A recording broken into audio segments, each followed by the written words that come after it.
All right, we are live. Let's move this to the comment section. All right, for those of you that are gonna, Jesus Christ, shut that up. Time for justice. Well, as you can see, we're talking the Batman today. We're talking the Batman. We've seen it. This is really distracting. All right, I can't even like get a word through with that thing. All right, we're good. All right, let's do this. All right, Gabe. It's been 2 weeks since we last shot Flopbuster. It has been. I was busy with work a lot last week, so I couldn't watch any of the movies that we were going to do because we were going to do classic movies, and I couldn't watch any of them, unfortunately. Yeah, we were going to do classics. We had 10 films picked, but we're going to push that back, I believe, until next week. Yes. Because something really big came out this week. A big movie, as you can see, from Gabe's mask to that thing there. The Batman came out. So that's what this episode is going to be all about for those of you that, if anybody joins in this live stream, you'll be watching, or to those that watch this video as it goes up, it's going to be 100% all Batman the entire hour. The entire hour of Batman. Shoot this. So it's going to be pretty excited. I'm excited to talk about this movie. Yes. First of all, let's start the show the way we usually do. Have you seen anything cool lately besides Batman? I ended up seeing the new Chucky series on Peacock. Like, we were trying to watch it on Sci-Fi. Oh, yeah. Airing live, but I have a thing about commercials.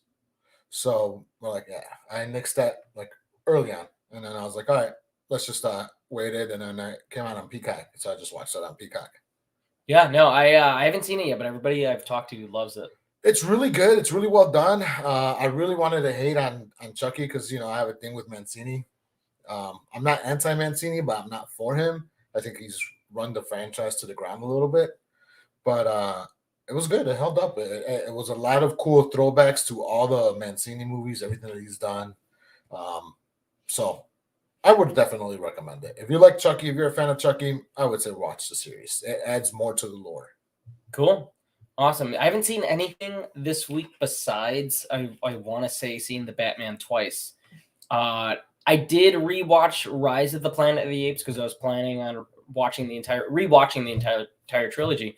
I only got through the first one between work and seeing the movies and stuff. I just didn't have time this week, and I haven't even caught up on Bel Air, which is a show that we've been watching and saying it's pretty good. Are you watching the James Franco Planet of the Apes, or are you watching like the 1970s? It's I've been watching the new trilogy. Okay. Because Matt Reeves, who did the Batman, did the last two films in that series. So I watched Rise of the Planet of the Apes, which is always overshadowed because the next two have definitely a more epic, big scale. Oh, yeah. But the first one's really solid. It's a fun film. It came out in like 2011. I feel like it's one that's overshadowed. James Franco's great. The whole cast is really, really good. Andy Serkis, obviously, as Caesar, has become iconic in film history.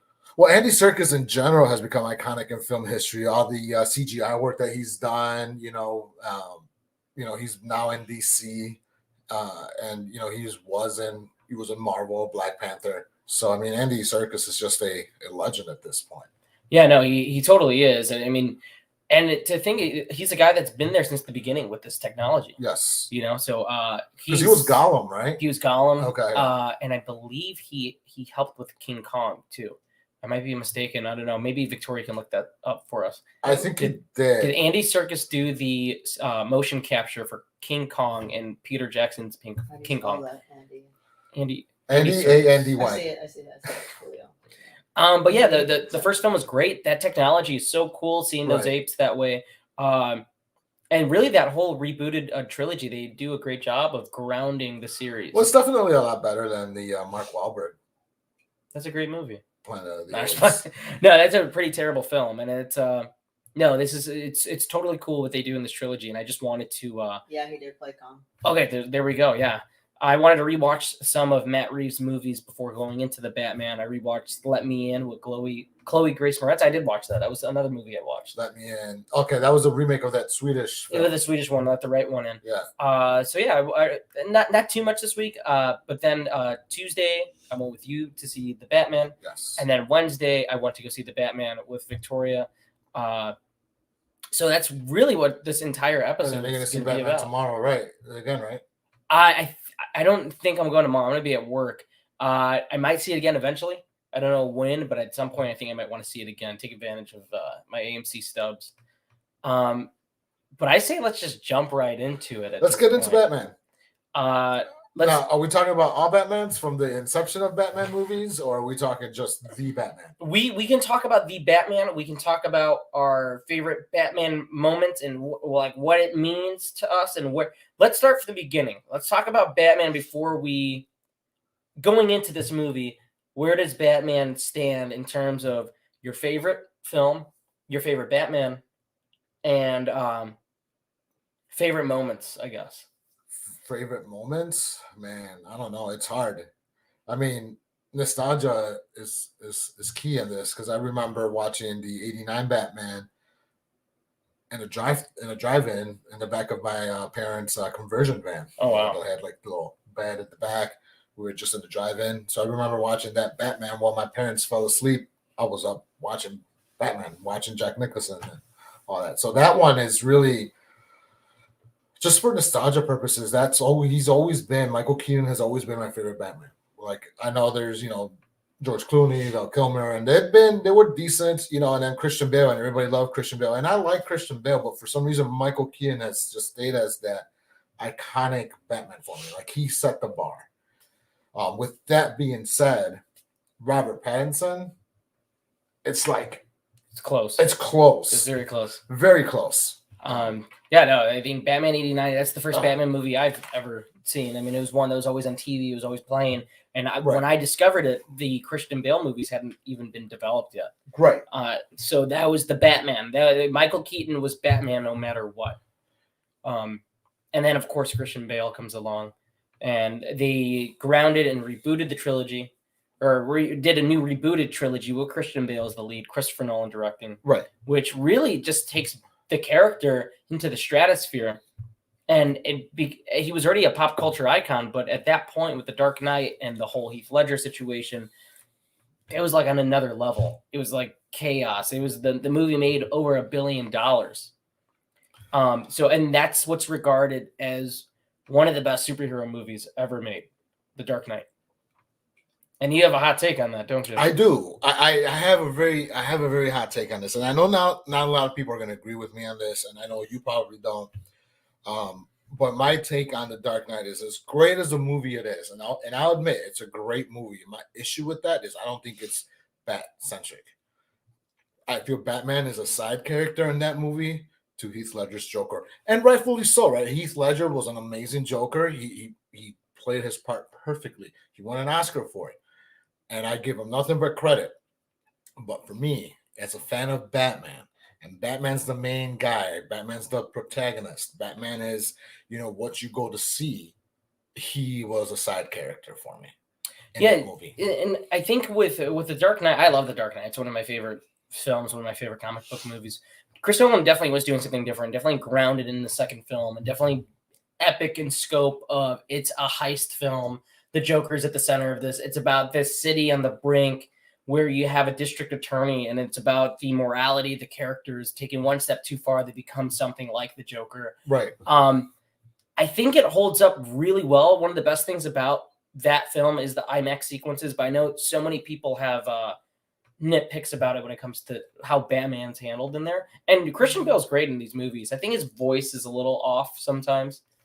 Sometimes, but and maybe it started with Keaton, right? But I feel like as soon as they put on the cowl, it's like their voice starts changing. I mean, Pattinson had a different voice.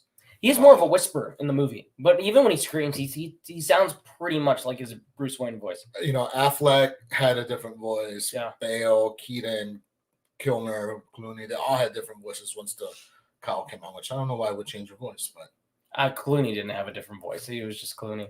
But Batman's become such a bigger thing than what it was. And I would say the moment the Dark Knight hit was just like, that's always been the standard. No matter what like personal taste is, people are always going to compare anything Batman related to the Dark Knight, no matter what, anything DC related to the Dark Knight.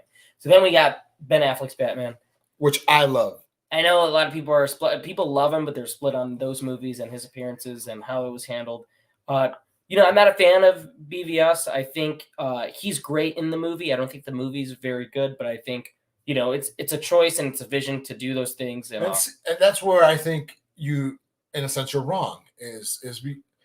You love this movie because you get a true, and you talked about it, ad nauseum here, is that you get finally a true detective Batman, which is the world's greatest detective, right? Since 1939, he's been the world's greatest detective. Right. But you forget that Ben Affleck in his movies was a detective as well. Yeah, for like 20 minutes. No, for like the majority of it. For like 20 minutes of the movie. And then he kills people. And like that's why for me, but he personally, was I understand people love that version of him, but my version of Batman 1, the no kill rule is such a big thing. And I give a pass to Keaton because it's the 80s. Because it's the 80s. Okay, but why would no kill? He kills in the comic books. He does not kill in the comic books. Yes, he does. I can point to you where Batman, he does not kill. Batman kills in the comic books. I'm sorry. Superman kills. Everybody kills. None. Both of those characters. You're taking the hot take to another level. No, I'm not. I'm just those saying, characters do not kill. And this is Ben Affleck's Batman was weathered and beaten down repeatedly. And that's fine. And they're taking it from The Dark Knight Returns, which even then he doesn't kill in that comic book either. He comes to the point of maybe he'll kill, but then he doesn't kill. And for me, that's such a big turnoff because that's the major rule of Batman is I don't kill. I don't kill. I don't use a gun. It's been that way for, I would say, the past 30 to 40 years of him as a character. Maybe not the full 80 years, because when he did come on the scene, he did kill. Like he had a fucking gun, and that was back in 1939. But Batman's such a different character now, and I think if you're going to do something that is going to follow the iconography of the comic book, if you're going to follow it to the character, to what the true representation is, he needs to be the world's greatest detective, which Ben Affleck had moments of that in there. And I understand that people love that version of the character, and I think he's great as a weathered, just worn down Dark Knight. For me personally, those movies just don't work, and like that Superman doesn't work for me. Henry Cavill's a fantastic Superman, but I just Superman in general doesn't work for me at all. For me, he does, but it's got to be in a way where he's such a Silver Age character. I love the Richard Donner Superman movies, and like I need it to at least follow the blueprint of what that character is. And I understand people. BVS has like so many people that love it, and power to them. Like if you love those movies, that's totally fine. But I know we both didn't mind Justice League. No, the HBO Max version I'm talking about, by the way. The Zack Snyder. Yeah, the Snyder cut, which I thought was pretty good, and I thought it was a complete version of his vision. As much as I didn't like BVS, I thought, you know what, like Justice League wasn't that bad. There was some really, really good moments in there. It's very long. It's 4 hours. It's practically a miniseries, but I was never bored. Right. 1. 2, the Flash sequence is, I told you, like so amazing in there. When I don't know why that was cut. What's up, guys? The band was amazing. It was amazing. I loved it. So 1, he was great in Justice League. Ben Affleck was, and he has more of a redemption arc in BVS. So in Justice League, he's become this leader in Superman's absence. That's the last time we've seen Batman was this director's cut. And Justice League in general, which had a whole like crazy situation that they were in. So that leads us to this now. For me personally, I think The Dark Knight, Batman 89, Mask of the Phantasm are my favorite Batman movies. But I love them all for different reasons. Yeah. I've never watched Mask of the Phantasm. For me, as far as I'm just calling live action Batman movies, and I know I've seen people out there say, "Well, you got to count them like 1960s Batman," but I don't count that Batman as that was released in theaters. No, I know, and I love that movie. That movie's but really, I don't really count fun. that campy 60s Batman as Batman. I don't. Okay. I know that you love the 1960s. No, Batman. I do. I think it's a lot of fun. I understand. I just don't think it's. I don't find that campy Batman. Yeah, it just doesn't appeal to you. It doesn't appeal to me. But you already know my stance. Like I don't like to watch stuff before that was done before, like The Exorcist, in a sense, so like before 1972. Yeah, Ben Affleck sucks. Julian, You suck. All right, you suck. We got Good Real Hunting. They stopped in. Julian's in the chat. So now we know where we stand. We know you love Ben Affleck as Batman. We know Michael Keaton. We've referenced as the GOAT. So Batman's had a long and storied history. There's so many movies that almost happened, that didn't happen. Now we get to the Batman, which was almost the solo Ben Affleck Batman. Which I want. I still want. People still want that. This was going to be that movie. Ben Affleck was going to produce, star, direct. He wrote a script that's somewhere. Some people have read it. Some people claim they've read it. I have no idea what it was about. We know Deathstroke was going to be in it, which would have been really cool. And everything that they talked about with what it was this action thriller set in like Arkham. So there was really cool elements that they were throwing in that even I was excited for, because one, I really like him as a director. He hasn't really made it a bad movie. Argo is great. The Town is great. The dude is just like, I would have bought that he wrote a really great Batman script. Right. Unfortunately, we didn't get to see that. He had personal issues and he just didn't want to play the character anymore. No, I mean, well, he had issues with yeah. But this movie, I had issues with it from the get-go. I had issues with Robert Pattinson. I had issues with the Riddler, the way the Riddler looks. I mean, I know Jim Carrey's take on it was bad, and I get Jim Carrey's acting was over the top for the Riddler. But the Riddler's an iconic character. The Riddler has an iconic suit, and that was my issue. Like, you're going to take Batman and be all iconic with Batman and whatnot. Why can't you be iconic with the Riddler as well? But the way that the Riddler played out in this movie played well with what's going on to their society.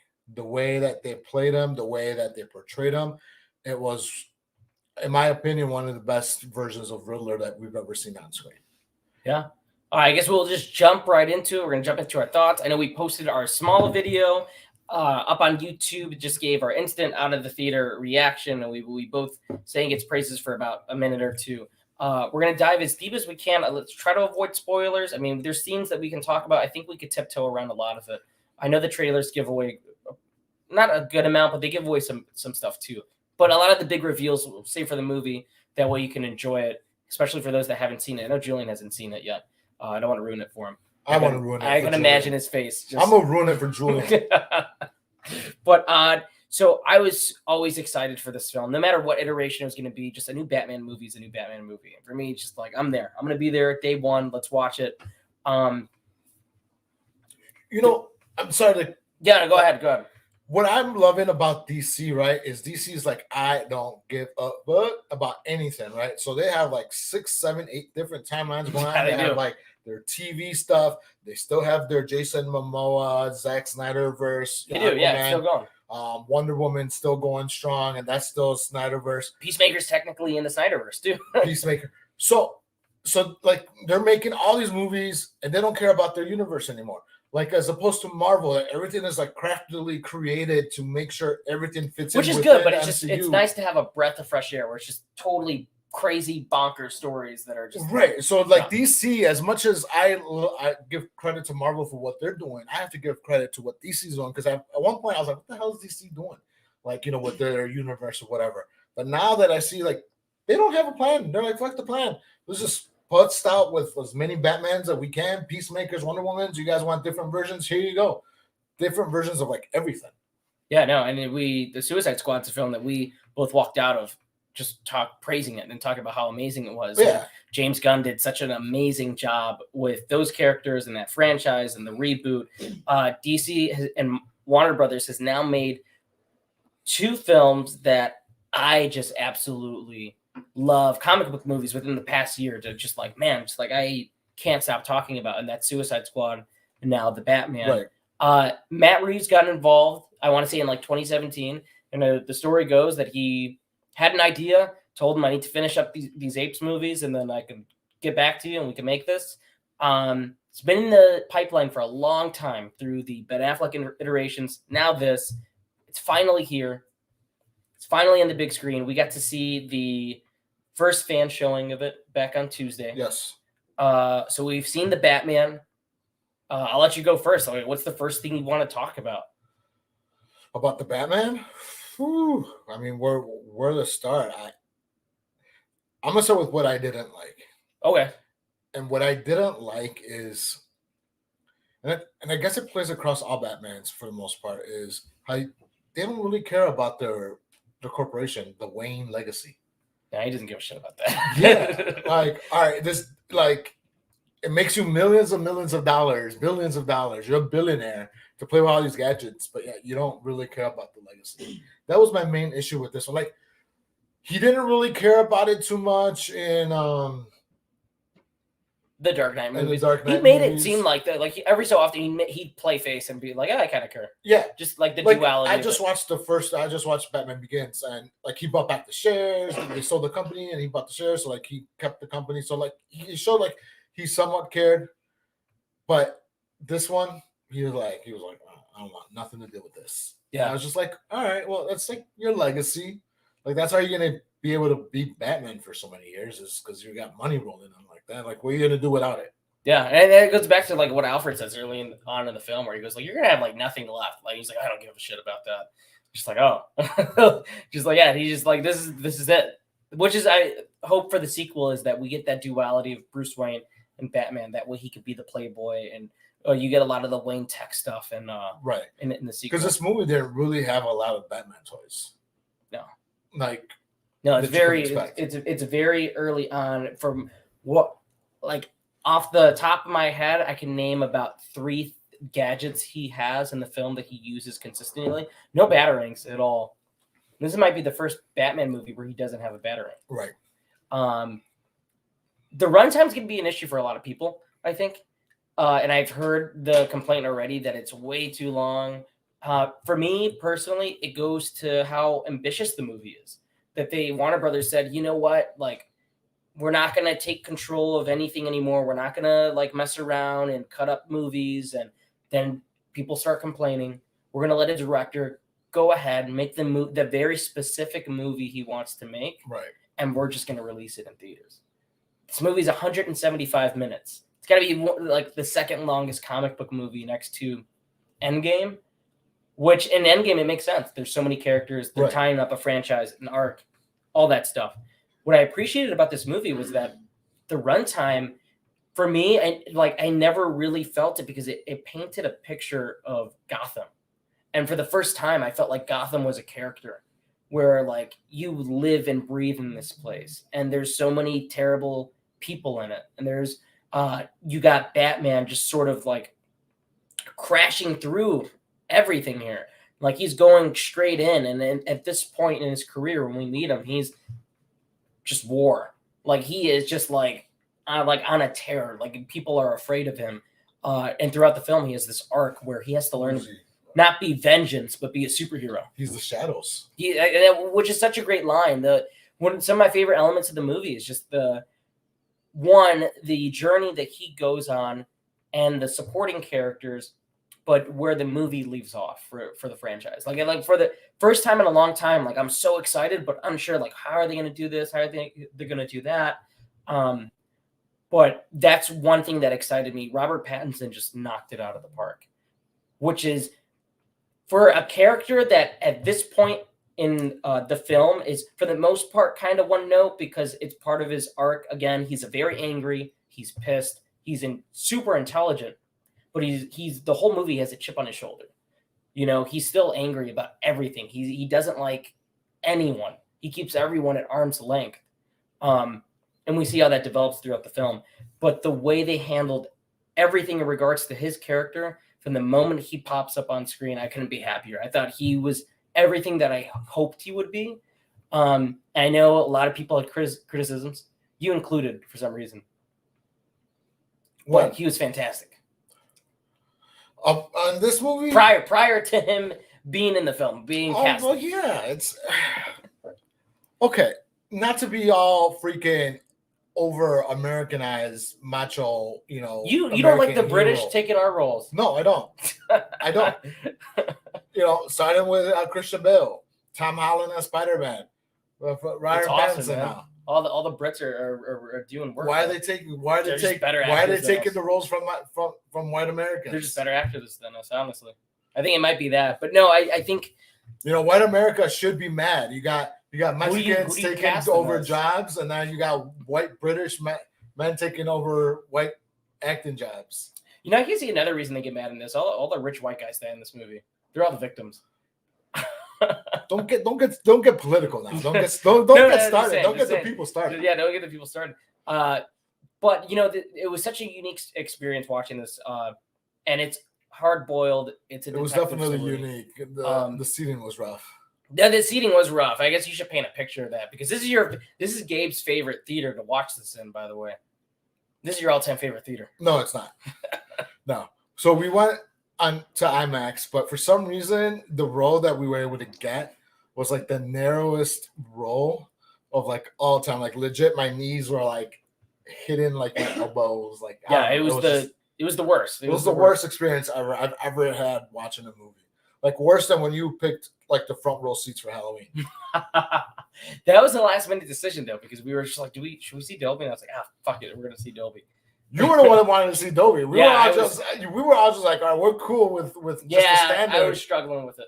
You were the one that wanted to see that in Dolby. I just really like the Dolby room. It's really, really good. So yeah, no, the seating sucked. So sitting there for 3 hours was rough because you couldn't use the bathroom or anything. One, because you don't want to miss the movie, but two, because you can't even get up. You can't get up. We can't get up. So that was the worst part of it. The streets of Woodfield. The seating there is terrible. They got to upgrade, like hardcore upgrade. I want to bring up the car because I thought the car.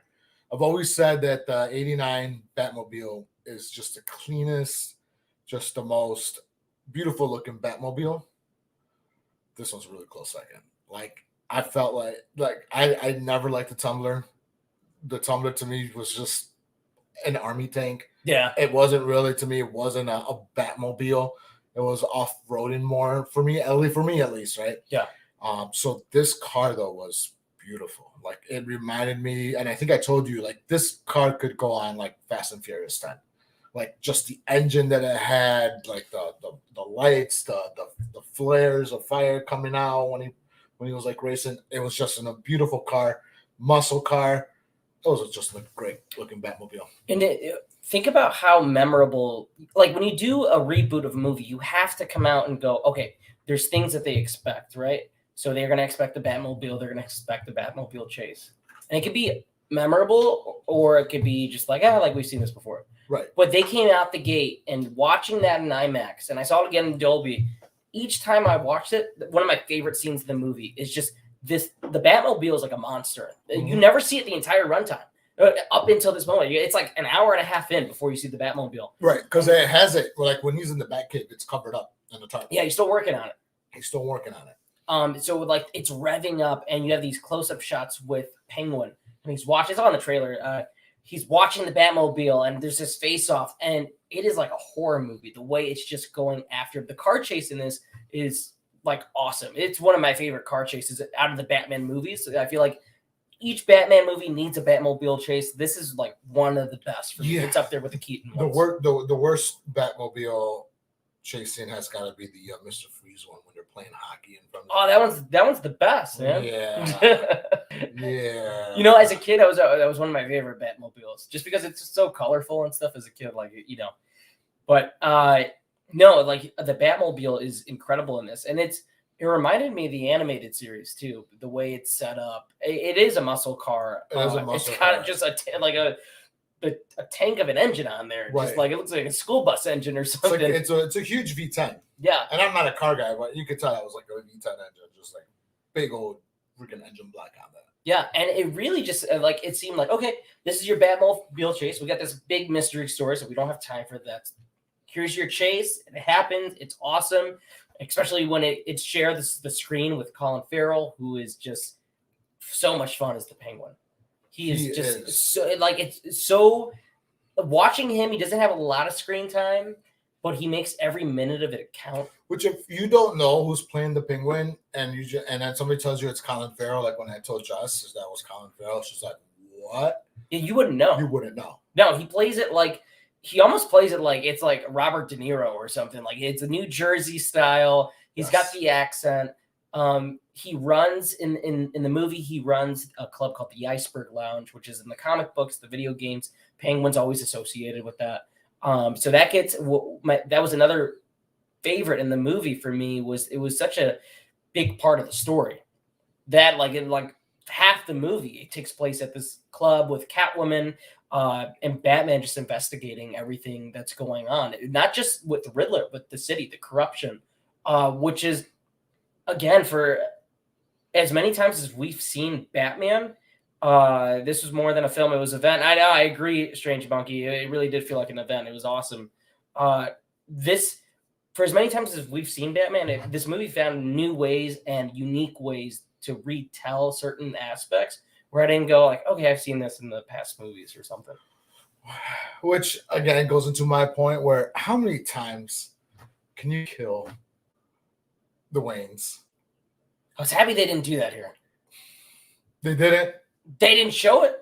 Okay. They talked about it. What do you want to say? Oh, they're alive. They're alive. No, but it's we go into this knowing that they're dead. I don't need another scene showing up what they do with this makes sense. And I don't need another freaking Uncle Ben died scene. Okay, we all know these origin stories. All right. And so I thought we were on a good pace with the Batman.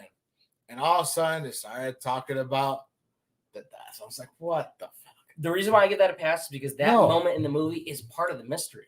It's part of what they're doing. Part of the mystery. You already know what's going in, what the mystery is about Batman, his parents' side. So what happens if they take that scene out the movie? God, I'm trying to avoid spoilers because you're almost baiting me into saying this spoiler. No, I mean, all right. We don't need to get into it. Never mind. I'm just saying is we already know Batman's origin stories. I don't need another scene. I don't need another. Meanwhile, this man's defending Batman v Superman, where the first 15 minutes are the Wayne's death. I'm not defending that. I say yes, it is one of my favorite Batmans. It is, and I do enjoy Batman v Superman. Again, I don't need that scene in that movie. No, we're probably never going to see that scene again. To be honest, I don't think that any iteration. Same thing with Spider-Man. I don't need to see Uncle Ben die. Yeah, no. So one thing that I'm kind of curious with this movie is where they can go, because it's grounded, but it's not as grounded as I would say the Dark Knight movies are. There's fantastical elements in this, and from what I can tell, they're going to expand and bring in maybe players like Mr. Freeze. That was one thing I was thinking. I'm that would be cool to see. That would be cool to see. I think from what I've heard is they may be in discussions with Anna Taylor-Joy for. I saw that somebody posted that for Harley Quinn. So I mean, she could do. I mean, she's a great actress. So I think she would be pretty good.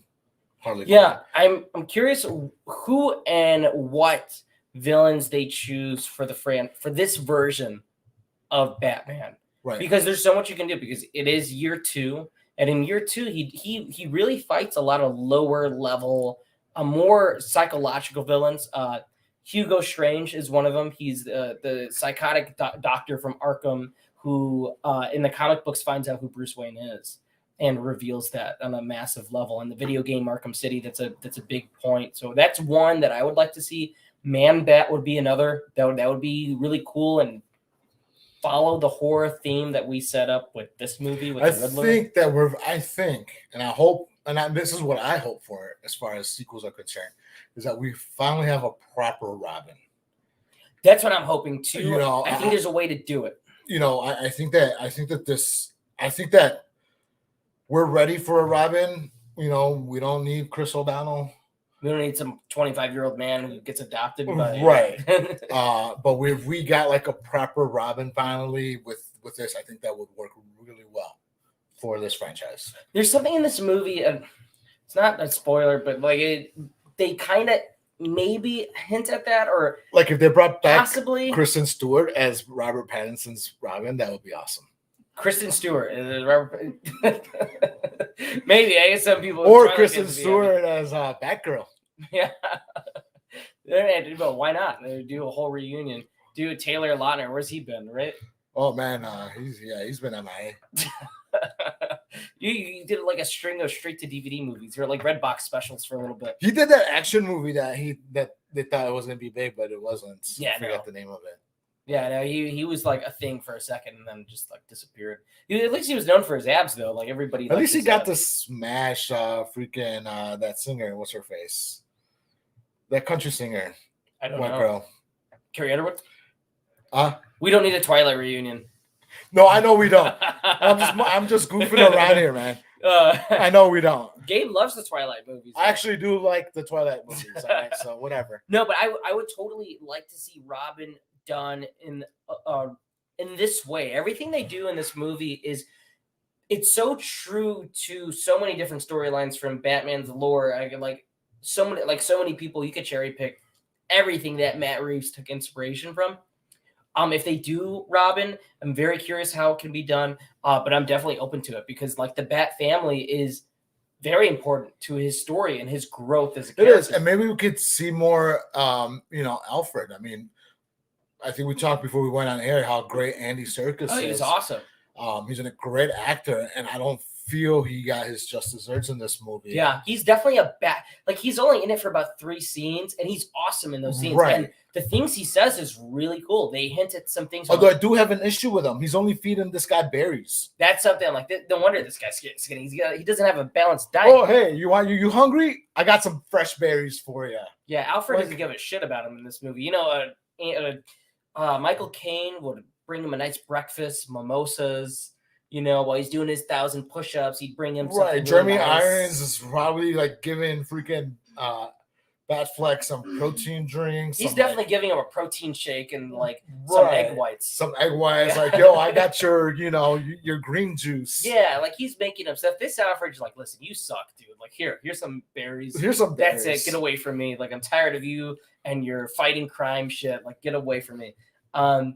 No, but he's awesome. And they do share one of my favorite moments in the movie, though. I don't want to get into it, but I so badly want to talk about specific scenes. It's just, I worry if some people come across this as spoiler. Listen, we don't get that many viewers. It's that. Should we just yeah, I guess, yeah. Spoiler alert. I'm just going to say that multiple times at this point on. Screw it. Spoiler alert. Because I really badly, there's so many things I want to talk about that would be really hard to. So if you're still watching, the one viewer, spoiler. And we lost them. No, I'm just the scene with Alfred is, when the Riddler targets Bruce Wayne, and there's this really awesome scene where Batman doesn't make it in time. Right. And you're seeing an event that happens 1 hour prior to. Him and Alfred share this moment in the hospital where you really see Bruce's emotional side for the first time in the entire movie. His humanity, which is something that he needed at that point, because throughout the entire journey up until then, he's this monster that criminals fear. And that's the only side of him that we see up until then. So that was one of my favorite moments, is this heartfelt moment in the hospital with Alfred and Bruce. To me, like, if you're going to do the character in a young and angry way, it needs to have a proper payoff, and that's one of the payoffs in the movie. The ending definitely is huge. Paul Dano is the Riddler. So good. He's scary. So good. He is frightening. And the movie doesn't even start off like a conventional superhero film. No. It starts off like a horror movie. It does. We have this really cool shot that I mentioned it before. It's like Rear Window, where you see a pair of binoculars going through and they're spying on somebody. It's the mayor and his family. The Riddler strikes in this really great, almost like a jump scare scene where he first appears. And it really develops the Zodiac aspect of it. Right. And there was a lot of creepy moments. I felt like this movie played more like a horror movie, like a horror superhero movie. Like the entire movie. The way that the Riddler moves and interacts, like you said, it reminds me a lot of like the Zodiac movie, where he's leaving clues with everything. So this movie really played like a horror movie for me, and which is refreshing to see. And we're not dealing with a lighthearted. We're not dealing with let's crack jokes here. We're not dealing with none of that. we're dealing with horror-esque Batman, where, like you said, everybody's afraid of him. They don't know what to make of him. They call him, the vigilante, of course, but he's always in the shadows. And he said it at the beginning. He's like, I play in the shadows and nobody knows where I'm lurking. He's like, you don't know if I'm behind you, if I'm in front of you. I might not even be there. I might be somewhere else. But it's always a play with the shadows, which is cool. Which was awesome because the bat signal is pretty much used just to freak people out. Just to know, hey, I'm around. Like, I might not be near you, but you're going to be scared. I've always heard, though, that is the purpose of the bat signal. The purpose of the bat signal from the very beginning was not to have Batman come out. It's more for people to know that Batman is out. In the 60s show, the commissioner would just call him on the bat telephone. It was a little red phone he would call him. Forget the 60s show. But no, I agree. And one of my favorite moments in a Batman movie, again, is that opening sequence where Batman's scary. He emerges from the shadows, and it's powered by Michael Giacchino's score, this has got to be one of my favorite musical scores out of any Batman movie, any superhero movie. They did such a good job of it, where, again, the camera is a character and the music is a character. Like, those are so important in the experience of watching this. And it sets the tone. Those first 15 minutes, if you're not locked in by then, you're probably not going to like the movie because it maintains that momentum and that just dreary atmosphere throughout its entire runtime. Well, the movie lost Jess when Pattinson took off his shirt. She hated his shoulders. She talked what's wrong with his shoulders? Like for half an hour, she talked about how bony his shoulders were. Really? And like how you could just see like the nasty like shoulder blades just protruding out his back. Well, he was scarred on the back and stuff. No, it wasn't the scars. It was just like the shoulder blades. He's just too skinny. Yeah, that's what she said. That's how they look in Twilight too. He's got bony shoulders. Yeah, he's like muscular, but like very thin. He's like a very thin muscular. Yeah, which doesn't work for me. I think for this iteration, for me, it does. If he's going to be a slimmer Batman, the way he fights and stuff, it makes sense. He has a great chin. He does. He's got the best Batman chin, I think. He does. Jesse made a good point here. He's just like, this guy doesn't eat, but that's okay. He's young. He's got time. I was like, yeah. It's like, do you even lift, bro? He's scary, though. When he's beating the shit out of people, it's brutal. Like, it's just pure anger. Somebody who doesn't enjoy the killing, but he likes the brutality of him beating the shit out of people. Yeah. Okay. So let's talk about that because now I can talk about it. Is that Batman has an actual arc? To me, Batman killing at that point in his career makes zero sense to me. By that point, he's gone through every trial and tribulation. Even if he goes so far, like in the comic books, of breaking Joker's neck, he doesn't kill him. He doesn't kill him. That's the line. You break somebody's neck and that doesn't kill you? He didn't kill him. Oh, okay. He didn't kill him. Okay. To me. Okay. Because there's not a comic book code, right? Okay. Should I pull out the comic book right now and show you? It's a comic book code. Obviously, the comic book code you can't kill. That was like in the 1950s. Yes, and it's still going. If you buy a Batman comic book, it says it's been authorized by the comic book code. Real quick, the movie that you claim to love, that iteration of Batman is based on The Dark Knight Returns. Ben Affleck's Batman kills, right? That version does not kill. It doesn't kill. He does not kill. He doesn't kill. He kills in the movie. When? Who? He literally throws a guy against the wall and his head like explodes blood on it. It doesn't mean he's dead. I'm not going to talk about Ben Affleck anymore. Just like you say, you break somebody's neck and I'm not going to talk about Ben Affleck anymore. Stop baiting me to talk about Ben Affleck. Ben Affleck is fine. He's a really good Batman. I just don't like BVS. And it's going to stay that way. And now that movie's going to stay in the shadows forever. No, I'm going to bring up BVS every single time. Every single episode. BVS is coming on in every single episode. Anyways, you know what? You know what we haven't given any love to is how great Zoe Kravitz was. She's the best. She was awesome in this. And they give her a full arc, which is in other Batman movies. She's there, she's fun, but here it's like the first time where she's almost as important. Like what's her face is Anne Hathaway's Catwoman. I really didn't care for. Even Michelle Pfeiffer's, where they gave her an arc and you knew her backstory within the movie, I just didn't feel like any sort of attachment to it. Like Michelle Pfeiffer's Catwoman, don't get me wrong, is great. And she's like sexy as hell in that catsuit. But Zoe Kravitz just knocked it out of the park. No, it's even Halle Berry's, I didn't like Halle Berry's Catwoman. I don't even remember it all that much. I think I've seen that movie like one time. I've never even seen that movie. But no, Zoe is awesome in this, and again, Matt Reeves really does take elements from many different stories over the lore of Batman for her character. Her relationship with Carmine Falcone is really, really cool, which is all I've always hoped would be in a movie, and they bring that aspect of it here. What do you mean? They had Falcone in the Batman The Begins. relationship of Selena. And Oh, yes. Yeah, no. Falcone was in Batman Begins, he was also great in that little bit that he had in there. But here he's a major player. Right. He is the big bad of the city. He's the real mayor. He's the real guy behind the scenes that's constructing everything. And I didn't realize that before seeing the movie. I guess I didn't look at the cast list. As excited as I was for this movie, I didn't like. Besides knowing Pattinson, Zoe Kravitz, and what's his face, the Penguin guy, Colin Farrell. Colin Farrell. I didn't know who else was playing in it, and then for me to be surprised that John Turturro was playing Falcone, that was awesome to see him in that. Yeah, he was really good. He's it's more of a subdued role. He's very quiet. He doesn't really have to do much because he's got just other a guys huge screen presence. Yeah, like that's what he doesn't need to talk.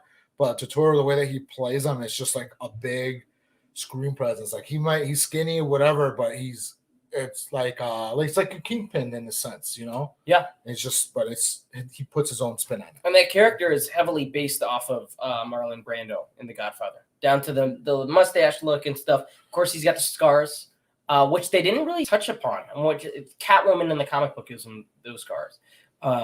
So that's something that I really liked, was visually how the characters really just popped off the pages of a graphic novel. The whole movie has this very specific look.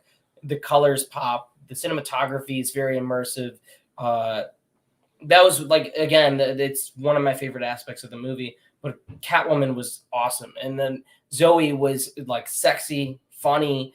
Her relationship with Rob was great, right? You know, and he's a man of few words in this movie. This is probably the least amount of dialogue Batman's ever had.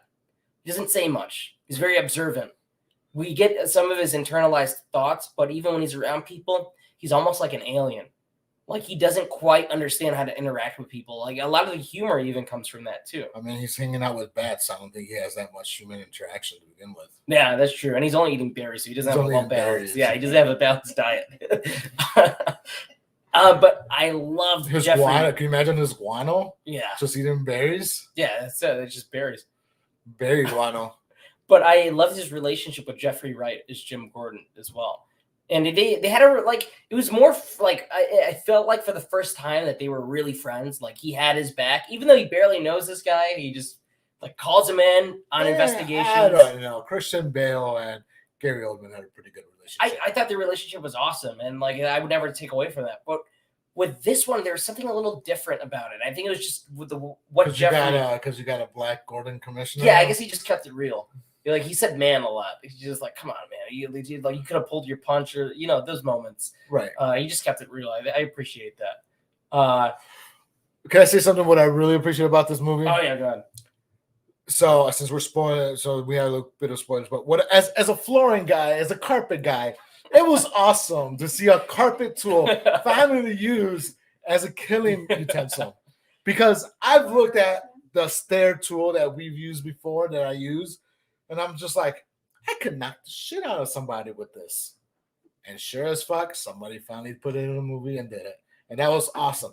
And I saw that first, and I was like, the first thought in my mind was, that is a carpet chisel. I was like, that he's using. And then the movie played on and whatever. And then it comes back. Important. It's very important. It's very important to the story. And then it comes back. And then when somebody says, it's like, yo, that's like a carpet tool. I was like, I knew without a doubt it was a carpet tool, but when they affirmed it for me in the movie, I was like, that's the favorite part. That's the favorite part. This is my favorite weapon. What's a carpet tool? It was Riddler's so creepy and it's so unnerving. That's like because Riddler's so unnerving because it could happen right now, and it has happened right now, right? With QAnon and angry white people and and all the stuff that they're doing. And I don't mean the marginalized, right? I'm just saying, people are angry about politics, about whatever it is that people are angry for nowadays. And it just brought that to up to the forefront. His cult is literally like 4chan followers. Right. And that's what I'm saying. It's like a Reddit following that he has. Which was awesome because I always wonder, like, where do these guys get their like goons? Like, do they just go like on Yelp or like, or not Yelp, on like Craigslist or something? I would say they got their nudes. I was gonna say nudes. I don't know how guys get their nudes, but I was gonna say they get their goons on like Craigslist. Yeah. But in this, it's just like he's got a group of people who are just as crazy as he is and have given into this idea that but like what makes Riddler so scary is he truly believes in that what he's doing is justice and it makes sense and he's right. Yeah, but here's the thing is, right, is it's easy to get followers like that, right? Like, yeah. What's his face? The guy that my cousin loves a lot. Tim Pool. That guy is... Yeah, there's definitely a mindset. That you like can... anything. Like anything. Like you could... You have people that have to be angry and angry enough at their... And it's something that comes across, like, for example, in American History X, not to change movies, right? But when you get a group that feels like they've been marginalized and then you get a vocal leader and says like, oh, this is how we're going to fix things. This is how we're going to do things.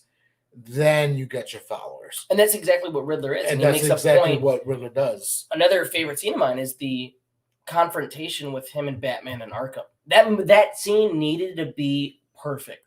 Or the whole movie, like, I would have been like, you know what? That's my one problem is that they didn't nail that. And they do. Right. There's this moment of realization where it's just like, oh my God, this dude is not just crazy. He is beyond crazy. And Paul Dano sells it. The first 2.5 hours of the movie, he's masked up. You never see his face. At this moment, he puts on a display of acting where it's just like one of my favorite Batman villains right there. You nailed it. Like that's what I need. And you understand why all these people followed him. There's also this great moment where throughout the movie, Batman keeps claiming he's vengeance. And people keep calling him vengeance because that's what he keeps calling himself when he beats the shit out of people. He himself inspires the wrong kind of people because Riddler's inspired by him. Riddler thinks that like, oh, like we helped each other. Right. And that Riddler goon, when they ask him, who are you? He goes, I'm vengeance. There's this look on Batman's face. It's like, oh, fuck. Like I have played a hand in this too. Like I gave these guys a voice in a way. That's the thing that people don't like. Batman has always inspired his own villains. You know, he's inspired the Joker. He's inspired the Riddler. He's inspired Two-Face. These guys are always been inspired by him and his sort of vigilante justice that he has. But he has his own following as well. Yeah, and that's again like Riddler is so creepy in this. That whole moment, like we really like right when you think the movie is over, they wrap up a couple things. You get this huge sequence where he really does need to lose here. Like Riddler, like not only outsmarts him once, he outsmarts him twice. So Batman isn't as smart as he is and intelligent as he is throughout this runtime of solving this mystery, finding the clues, deciphering these codes. He's still human in that aspect. He makes so many mistakes along the way. Yeah. And that's what makes it so perfect. By the end of this movie, he is a hero. When he goes down to save the people of Gotham and guide them out of the flood. Like, you need those moments to happen in order for his arc to be completely come full circle. But then it sets up all of the things to come in the future, too. Oz's rise to power, which is one that I'm excited for because we're going to get the spin-off series. Yeah, it's going to come on HBO Max, The Penguin.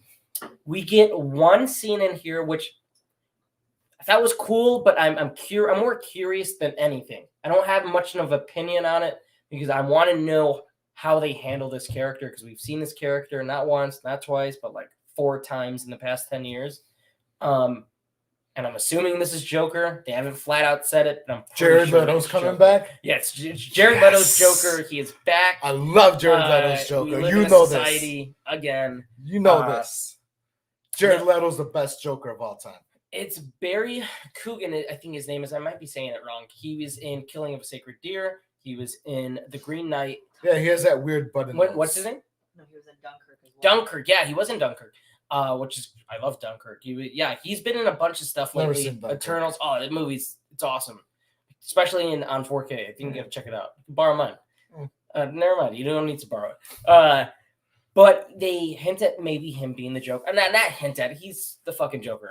He's the Joker. We're probably gonna get like a scarred Joker. Yeah, he's got the ripped jawline, so you see his smile. He's got a pretty cool laugh. It's a little scene they set up to, just show that he's there. He's there. Batman's probably fought him at some point, but he's around. Right. What I'm more excited for is what they set up with Gotham. The power struggle, the city's flooded, chaos, things got worse. Batman's there. He's come full circle. He's a hero now. He knows what he needs to do in order to protect the city and the people, because now the people trust him. But what I'm excited for is what crazies are going to rise up through all of this. You have this look on Penguin's face where he's just like, oh, I'm going to take over this bitch.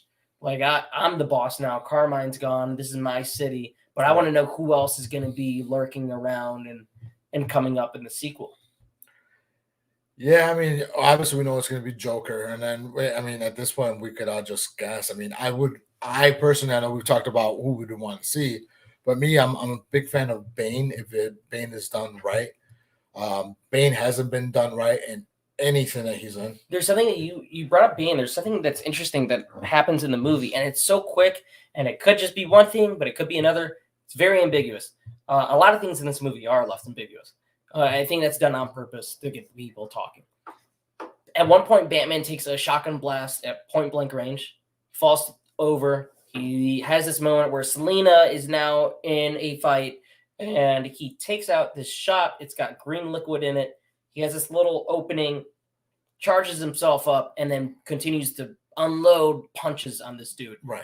I'm curious what that bile was, because one, it could be venom, which would lead to Bane, or it could have just been adrenaline. Part of me hopes it's hinting at venom, because I would love to see a jacked up Bane in this, just as a side character, somebody that he comes across. See, I think. So my issue with Nolan's whole thing was Bane was, as cool as it was to have Bane, the actor that played him, he's a great actor. Yeah, Tom Hardy was great. But Bane's not white. No, you need you need a Hispanic actor. You need a Hispanic actor to be Bane. I think because I want a big dude. Bane's Mexican. For all intents and purposes, Bane is Mexican. You could argue in the chats or whatever, you could argue that he is of Hispanic heritage or whatever, but we've laid claim to him as a Mexican. And so Bane himself needs to be, I'm not going to say like the main guy, but I also don't see Bane, because in the comic books, he's always beaten up Batman. He's always gotten the best of Batman because Bane is smart. And he's very intelligent. Yeah. Yes. So he's always gotten the best of Batman when they fought in the comic books. And so to see the version of Bane that we got during like Schumacher, to see Nolan's Bane, left a lot, for me at least, to be desired for that character. Because in Nolan's, he ended up just being that side character because Ra's al Ghul's daughter was a mastermind behind everything. Yeah, no, it's true. Right. And so we never got a really cool version of Bane.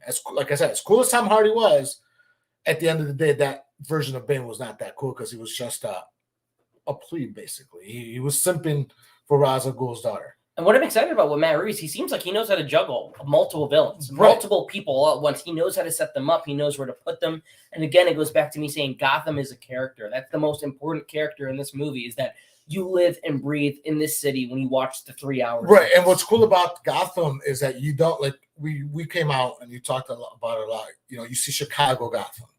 You see New York Gotham. Because you see, in Chicago, you see Lower Wacker Drive. You see the John Hancock building. Yeah. You see these Chicago historic landmarks in downtown, but then you also get the New York downtown areas. And then you also get, I forget the city, but like European cities. They shot in like Glasgow, like Scotland area, and like Europe, and a lot of it was soundstage stuff too. So they did a lot of stuff just in the back lot of Warner Brothers. So like it gave it a very unique look. You can't tell where it is. Like there's different areas. I'm like, okay, I know for like I mentioned to you, the Thompson Center is where the flood happens. It's 100% it because they said it in interviews. But if you look, you could totally tell it's got the red stripes coming down. But that's what I'm excited for, is that he knows how to juggle all these villains. So now the film perfectly sets up. It ends and bookends the story. in its own right, but then it hints at, okay, the city's flooded, there's a power struggle. Now we know what's going to happen in the Right. sequel.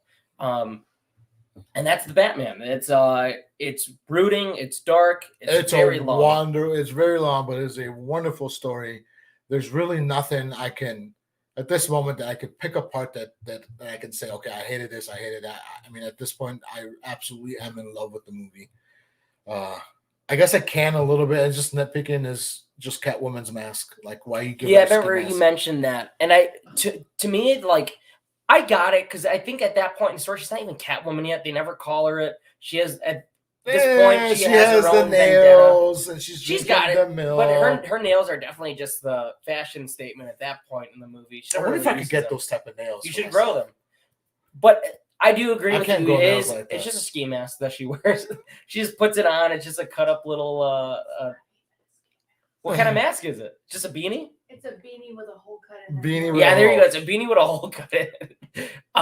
But Zoe is great. She looks like one of those like a minion with the one of the minions. one of the minions. Yeah, no. No, but like I said, and that's just nitpicking. But other than that, I mean, for me, Pattinson was great. The story was great. Awesome to see him as a detective for a second time on film. Okay. All right. You know, and like I said, the villains were also great. You know, just a great overall movie. And I'm saying great a lot, but it's just No, it because was- that side thought it was almost a perfect Batman movie. For me, this is this might be my number one Batman movie.